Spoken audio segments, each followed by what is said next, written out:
దేవుడు గారు నాకు రీవైండ్ బటన్ ఇస్తే ఒక్కసారి రీవైండ్ చేసి మా అమ్మతో ఎక్కువసేపు గడుపుతా. అదొక్కటి నాకు రీవైండ్ బటన్. నేను జీవితంలో చేసిన తప్పు ఈ రోజుకి రిపీట్ అయ్యేది, మా అమ్మతో ఎక్కువసేపు స్పెండ్ చేయలేకపోయాను. నేను గుంటూరులో మా అమ్మ నాకు వీకెండ్ రానా అంటే ఇక్కడ హైదరాబాద్ లో కెరియర్ పరిగెత్తా ఉండేవాడు. ఆమెకు టైం ఇవ్వలేకపోయాను. తర్వాత ఆమె స్ట్రోక్ వచ్చి మా ఇంట్లో ఉంది, 3 ఏళ్ళు వీల్ చైర్ లో ఉంది. అప్పుడు ఆమె నేను ఎవరో తెలియదు.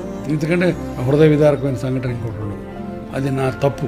ఆ తప్పు యంగ్స్టర్స్ ఎవరు చేయొద్దని చెప్తున్నాను. సో నువ్వు వారంలో ఒక రోజు, లేకపోతే ఒక బుధవారం లేకపోతే ఒక శనివారం, అమ్మ ఇవాళ మన ఇద్దరం వాకింగ్కి వెళ్లాల్సిందే ఖచ్చితం. నేను వచ్చా నువ్వు రెడీగా ఉండు, నేను ఆ రోజు 8 కల్లా వస్తాను, భోంచేయగానే వాకింగ్కి వెళ్దాం అని పెట్టు. అది ఒక నియమం. ఆ రోజు మీ ఆవిడ లేదు, ఎవరు లేరు, నువ్వు మీ అమ్మాయి. నువ్వు ఏ ఉన్నా ఆ రోజు 8 o'clock నువ్వు ఇంటికి వెళ్ళాలి. అమ్మ రెడీగా ఉంటుంది. అక్కడ ఎన్ని మంచి పాయింట్లు చూడు. నీ కోసం ఎదురు చూడటంలో బోల్డంత ఆనందం.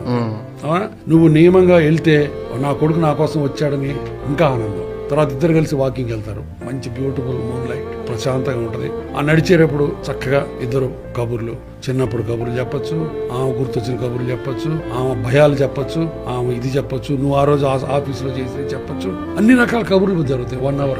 ఎంత క్వాలిటీ టైం అది. నీకు మంచిది, ఆమెకు మంచిది, వాకింగ్ మంచిది.